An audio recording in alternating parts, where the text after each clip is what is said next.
بسم اللہ الرحمن الرحیم نحمدہ ونصلی علی رسولہ الکریم اما بعد۔ دوستو عزیزو،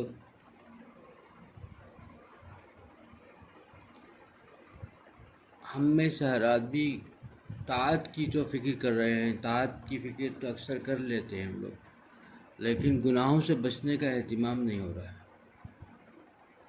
ہم میں اور اللہ والوں کے اندر، ولی اللہ کے اندر ہی فرق ہے کہ جیسے اللہ والوں کے ہاں دیکھیے کہ وہ ایک ایک نیکی کو بھی بچانے کی فکر کرتے ہیں، اور ہم لوگ نیکی تو کرتے ہیں لیکن گناہ ایسے ہو جاتے ہیں پھر وہ نیکیاں باقی نہیں رہتی۔ اس گھڑے کے مانند ہے، جیسے گھڑے میں سوراخ ہوں تو اوپر سے کھینچنا بھی ڈال لو پورا نکلتا رہے گا۔ اور ایسا ہے کہ دیکھیے ایک یوں سمجھ لو کہ نل سے اگر پانی آ رہا ہو لیکن اس جو گھڑا ہے اس گھڑے میں سوراخ ہو، مٹکی میں سوراخ ہو جائے تو وہ سوراخ جو ہے اس میں پانی نہیں رکے گا۔ اور ایک جگہ ہے کہ خطرہ خطرہ پانی ہی آ رہا ہے، ایک بالٹی میں جمع ہو رہا ہے لیکن وہ جانے کا راستہ نہیں ہے تو وہ کامیاب ہوگا، لبریز ہوگا۔ ایک اللہ والے ایک ایک جو نور، اللہ کا نور جو ہے اس کے نورات کی حفاظت کرتے ہیں۔ ہم انوارات کی بارش تو حاصل کرنے کی فکر میں رہتے ہیں، انوارات کی بسا اوقات انوارات بے حساب ہم کو مل بھی جاتے ہیں، اللہ تعالیٰ کے انوارات، لیکن جیسے ہی باہر نکلے اور جیسے ہی ہم نکلے ہمارے کانوں کے سوراخ، زبانوں کے سوراخ، آنکھوں کے سوراخ ایسے ہیں کہ پھر اس سے جو ہے ہمارے سارے یہ اللہ کے جو انوارات کی جمع کیا تھا سب کچھ جو ہے ضائع ہو جاتے ہیں، پھر کچھ نہیں ٹھہرتا، سب کچھ ضائع ہو گیا۔ کہ یہ انوارات اللہ تعالیٰ کے جو ہے نور جو ہے اللہ تعالیٰ کی طاعت کا جو نور ہوتا ہے، یہ طاعت کا نور اسی وقت رہے گا جب گناہوں سے انسان بچے گا۔ گناہوں سے اگر نہ ہی بچتا ہے تو پھر ساری چیزیں پریشانی کی ہوں گی۔ آج گھر گھر میں چین و سکون نہیں ہے، میاں بیوی میں محبت ہی نہیں ہے۔ ہر گھر، کوئی ایسا گھر ہوگا جس میں آفت ہوگی۔ اس کی وجہ کیا ہے کہ ہم گناہ ہمارے ہاں عام ہو گئے، بہت زیادہ، ہر گھر کے اندر گناہ داخل ہو گئے، گناہ ایسا داخل ہو گئے اس کا احساس ہی نہیں۔ ابھی دیکھیے جب شام پہ بچھو کسی کو کاٹ دیتا ہے نا تو کاٹ دینے کے بعد وہ زہر جب چڑھ جاتا ہے تو نیم کا پتا بھی اسے کڑوا نہیں لگتا، کتنا بھی چبا دو پتہ ہی نہیں چلتا اسے کڑوا پن، بالکل پتے میں کڑوا پن کا احساس ہی نہیں ہوتا۔ آپ منہ بھر کے بھی چبا دو اس کو رکھ کے، چاپ لے گا، پتہ نہیں چلے گا اس کو کہ بھائی کڑوا ہے، کیونکہ زہر جو ہے اس کڑواہٹ کو محسوس ہونے نہیں دیتا۔ اسی طریقے سے ہمارے جو ہے گناہ جو ہو رہے ہیں، نافرمانی جو اللہ کے ہو رہے ہیں، اس کی وجہ سے یہ گناہ کا جو دل کے اندر گناہوں سے جو خوف ہونی چاہیے تھی، گناہوں سے جو ڈر ہونا چاہیے تھا، گناہوں سے بچنے کی جو فکر ہونی چاہیے تھی وہ ختم ہو گئی، اور گناہ کو گناہ ہی نہیں سمجھتا، اس کا احساس ہی ختم ہو گیا۔ جیسے اس کا زہر کسی کو لگ جائے تو زبان کا ذائقہ احساس ختم ہو گیا، پتہ نہیں چلتا کڑوا پن کا۔ اسی طریقے سے اس کے گناہ جو ہیں اس کو جو ہے وہ گناہ کا احساس ہی ختم کر دیا۔ آج ہم میں سے ہر ایک کو گناہ کا احساس نہیں، ہم میں سے تو ہمارے گھروں کے اندر جو ہے پریشانیاں لگی ہوئی ہیں، کیونکہ اللہ تعالیٰ نے جو سب سے پہلے فرمایا کہ بھائی قوا انفسکم واہلیکم نارا، اس میں یہی مراد ہے کہ بھائی خود بھی گناہوں سے بچو، گھر والوں کو بھی گناہوں سے بچاؤ، اور آگ اللہ یعنی دوزخ کی آگ سے بچاؤ۔ یہ آگ گھر کے اندر سلگ رہی ہو، خود ہم بچ گئے لیکن دوسروں کو نہیں بچائے تو یہ نہ ان کے ساتھ نہیں کی، نہ بچوں کے ساتھ اس کی نیکی سمجھ سکتے، نہ ماں اگر باپ سے کوئی غلطی ہو رہی ہو یا خود غلطی کر رہا ہو یا اپنے بیٹے سے غلطی ہو رہی ہو یا بیٹی سے ہو رہی ہو، تو یہ گناہ جو ہو رہے ہیں یہ ایک گناہ کا جو ہے سب پر یہ آگ جو ہوتی ہے گھر کے اندر سے لگی تو اس کی تپش، اس کی جو گرمی ہے سب کو متاثر کرے گی۔ گناہ ایک کو نہیں چھوڑے گا، بجو جس نے گناہ کیا وہ بھی متاثر ہوگا، دوسروں کو متاثر کرے گا، جو اس کے ساتھ رہے گا سب کے سب متاثر ہوتے ہیں، سارے لوگ متاثر ہوں گے۔ آج ہمارے گھر کے اندر چین و سکون ختم اسی وجہ سے ہو رہا ہے، ہمارے اندر جو ہے نافرمانیوں کا جو یہ ہو رہا ہے، ایک کو ایک یعنی یہ حالات ہے کہ ہم جہاں رہتے ہیں ہمارا جو ماحول ہے سب گناہوں میں بھرا ہوا ہے۔ ہم اس کے گناہوں کے تدارک کرنے کی فکر نہیں کر رہے. اس گناہوں سے ہمارا گھر پاک ہو جائے، ہمارا ماحول پاک ہو جائے، ہمارے گھر کے اندر کی چیزیں پاک ہو جائے، اس کی فکر ہم کو نہیں ہے. تو پھر یہ گناہ کی تپش ہے، گناہوں کے جو ہے گناہوں کا جو عذاب ہوگا اس کو چین نہیں دے گا. چین جو ہے دیکھیے مال میں نہیں ہے، چاہے کتنا بھی ہو جائے، مال مل جائے اور نوکری اچھی مل جائے، اس کے اندر جو ہے سلامتی نہیں ہے. سلامتی صرف گناہوں سے بچنے میں ہے. سلامتی قطعاً جو ہے کسی گھر کے اندر نہیں ہے، کسی چیز میں نہیں ہے. سلامتی کب ہوگی؟ جب کہ اس کے گناہوں سے وہ بچ جائے گا. گناہوں سے بچے گا تو ہی سلامتی ملے گی، عافیت ملے گی، اللہ تعالیٰ کی محبت ہوگی، اللہ تعالیٰ کی اطاعت کر جائے گا.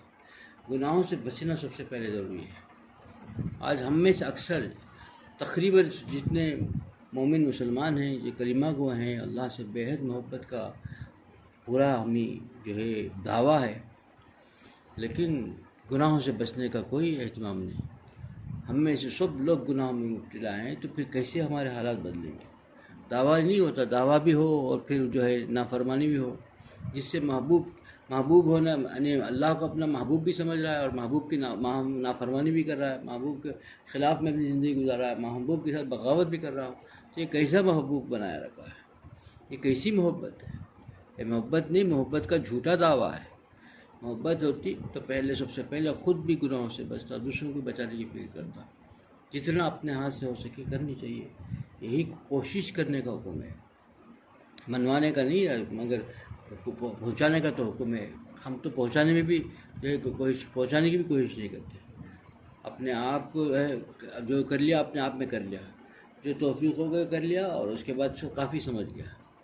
نہیں، ہم اپنے آپ کو طاعت میں لگانا بھی ہے، اپنے آپ کو گناہوں سے بچانا بھی ہے، لیکن ہمارے ساتھ جتنے لوگ ہیں ان کا محبت کا تقاضا ہے. ہمارے بچے ہیں تو بچوں سے محبت کا تقاضا ہی ہے کہ ان کو گناہوں سے بچائیں، ان کو طاعت میں لگائیں. ہماری بیوی ہے تو ہماری بیوی کے ساتھ محبت کا تقاضا ہے کہ ہم بھی گناہوں سے بچیں، ان کو بھی بچائیں. ہمارے ماں باپ ہے تو ہمارے ماں باپ کو بھی گناہوں سے بچانے کی تدبیر ہم کو کرنی چاہیے، اور ہم جیسا ہم اپنے آپ کو بچانا چاہتے ہیں ان کو بھی بچانے کی فکر کرنی چاہیے. صرف ہم ہی کر لیا لیکن ان کی فکر ہی نہیں کرتے، اس طرف ہم کو نہ کوشش بھی نہیں کرتے، اللہ سے دعا بھی نہیں کرتا ہے انسان، اس طرف فکر بھی نہیں کر رہا ہے، اللہ سے مدد بھی نہیں مانگ رہا ہے. بہت بڑے جو ہے دھوکے میں ہے. یہ سمجھ رہا ہے کہ میں محبت تو اللہ سے کر رہا، محبت نہیں ہے. یہ محبت نہیں ہے. محبت ہوتی تو ایسا نہیں کرتا. نہ اللہ کے ساتھ محبت کا دعویٰ جھوٹا ہے، اور خود بچوں اور بچوں کے ساتھ کا محبت کا بھی دعویٰ جھوٹا ہوتا ہے.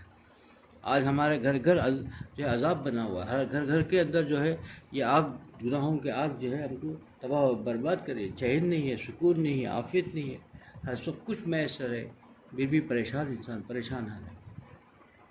پہلے دیکھیے، آج سے اگر 200 سال پہلے دیکھیں گے، گھروں کے دروازے نہیں ہوتے تھے، مٹی کے گھریں ہوتی تھیں، گھروں کے دروازے بھی نہیں ہوتے تھے، کچھ نہیں ہوتا تھا، پردے بھی نہیں. اپنے گھر میں چین و سکون کی زندگی گزارتے تھے. جو ملتا تھا میسر تھا، اس سے بہت خوش تھے، کیونکہ وہ اس وقت جو ہے اتنی بے حیائی، عریانیت، گناہ نہیں تھا، تو وہ زندگی بڑے چین و سکون سے تھی. جتنا گناہ اور عریانیت بڑھ گئی، ایک ایسا ماحول ہو گیا کہ دروازے بند کر کے گھر کے اندر بیٹھا ہو تو بھی خوف لگ رہا ہے اس کو. کوئی چیز اس کی محفوظ نہیں محسوس ہو رہی ہے، نہ جان محفوظ ہے، نہ مال محفوظ ہے، کوئی چیز محفوظ ہی نہیں، نہ ایمان بھی محفوظ نہیں. آج کل گھر کے اندر بیٹھے ہوئے بھی کوئی یہ نہیں کہہ سکتا کہ میں گھر سے باہر نکلتا ہی نہیں ہوں، میں ایمان میرا محفوظ ہے، کہہ نہیں سکتا. اس لیے کہ اس کے موبائل نے وہ بھی ختم کر دیا. کمرے کے اندر، گھر میں بھی کمرے کے اندر بیٹھا ہو، تنہا بیٹھا ہو تو بھی اس ایمان کا خطرہ لگا ہوا ہے. ایسی چیزیں ہمارے ہاتھ میں آ گئی، کہیں بھی بچ نہیں سکتا. صرف ایک ہی راستہ ہے کہ خدا کا بننے اور بننے کی فکر کرے، اور ہر وقت ہر لمحہ اللہ تعالیٰ کے بننے کے لیے کوشش کرے، اور گناہوں سے بچنے چاہیے. یہ ضروری ہے. خالی انسان کوشش کر لے اور بچنے کے لیے کچھ تدبیر بھی نہ کرے، یہ پھر کچھ نہیں حاصل نہیں ہوگا. حاصل تبھی ہوگا انسان جتنا کوشش کرے گا، اللہ کی مدد بھی ہوگی. اللہ تعالیٰ دیکھتے ہیں کہ بندہ اس دلدل سے نکلنے کی کتنی فکر کر رہا ہے، کتنا اہتمام کرتا ہے، پھر اللہ کی مدد بھی اس کو لپیٹتی ہے. کوشش ہی نہیں کرے گا تو پھر کیسے دور ہوگی؟ پریشانیاں کیسے دور ہوگی؟ ہم لوگوں کے جتنے پریشانیاں ہیں، اس پریشانیوں کا حل یہی ہے کہ اللہ کا بنے، اللہ کو یاد کریں، اللہ کو پکاریں. وہ کریم آقا ہے، کرم کی بارش کرنے والا ہے. جی یہ چیز ایسی ہے کہ دیکھیے کہ نعمتوں سے اللہ کی نعمتوں کو بھی مانگو، نعمتوں کے ساتھ اللہ تعالیٰ کے فضل کو بھی مانگو، سلامتی کو بھی مانگو۔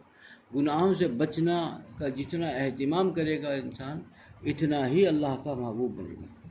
اور گناہ کے بچنے کے لیے پہلے یہی ہے کہ دیکھو کہ نیکی تو کر رہے ہیں ہم لوگ، سوراخ جس طریقے سے ہمارے جو پیالہ ہے وہ ایسی چیز ہے کہ اس کے اندر گناہ کے سوراخ بھرے ہوئے ہیں، تو پھر وہ نیکیاں، طاعت کی نیکیاں رک نہیں سکیں گی۔ اس کو پہلے بند کرنے کی فکر کریں، طاعت جتنی ہو سکے۔ اسی کے لیے فرمایا گیا کہ دیکھو کبھی نوافل چھوٹ جائے تو چھوٹ جائے، لیکن کبھی بھی جو ہے گناہ نہ ہو، یہ بہت ضروری ہے۔ نوافل تہجد ٹوٹ رہا ہے، کبھی تہجد چھوٹ گئی اور تہجد نہیں پڑھ پا رہا ہے، کوئی مسئلہ نہیں، کوئی وہ نہیں ہے، چھوڑیے، کوئی اس پر زیادہ فکر کی ضرورت نہیں ہے، لیکن ایک بھی نافرمانی نہ ہو، یہ بہت اہم ہے۔ ایک بھی نافرمانی نہ ہو، ایک بھی اس کے ساتھ ایک بھی اللہ کی ناراضگی والا کام نہ کرے، یہ بہت اہم ہے۔ علی اس کا اہتمام ہو، اس کی فکر ہو، اور ادھر سے گناہوں ہو رہے ہیں، اعضاء جوارح سے گناہ سرزد ہو رہے ہیں، اس کی فکر ہی نہیں، اس سے بچنے کا اہتمام نہیں، تو یہ بڑا خطرے کی بات ہے، یہ بڑے خطرے کی بات ہے۔ اللہ تعالیٰ اس سے ناراض ہوتے ہیں۔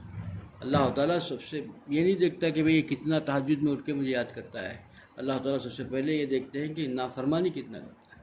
سب سے بڑھ کر جتنا اللہ نے توفیق بخشی اس پر فرض و واجبات کا اہتمام کر لو، لیکن کبھی ایک لمحے کے لیے بھی گناہ سرزد نہ ہو۔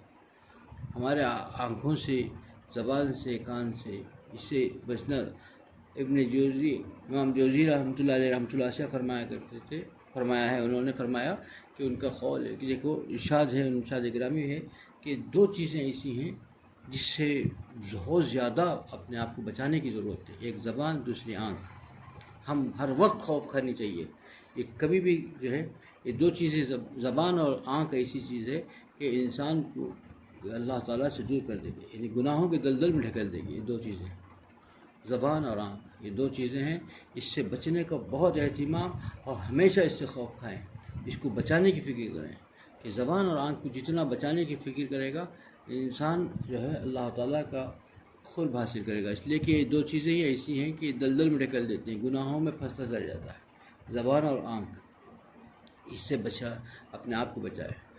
اسی کے لیے خواجہ صاحب رحمۃ اللہ علیہ فرمایا کرتے تھے کہ بھئی تین چیزیں ایسی ہیں، یہ تین میں آنکھ ہی، زبان، آنکھ، کان، تین چیزیں خواجہ صاحب رحمۃ اللہ علیہ کہی، تاکہ ہمیشہ تاکید فرماتے تھے کہ تین چیزوں کو ہمیشہ جو ہے نگرانی کرو، تین چیزوں کو جو ہے گناہوں سے بچا لو، زبان کو، آنکھ کو، کان کو، تو پھر اللہ تعالیٰ کے بن جاؤ گے، مقرب بندے بن جاؤ گے، ولی اللہ بن جاؤ گے۔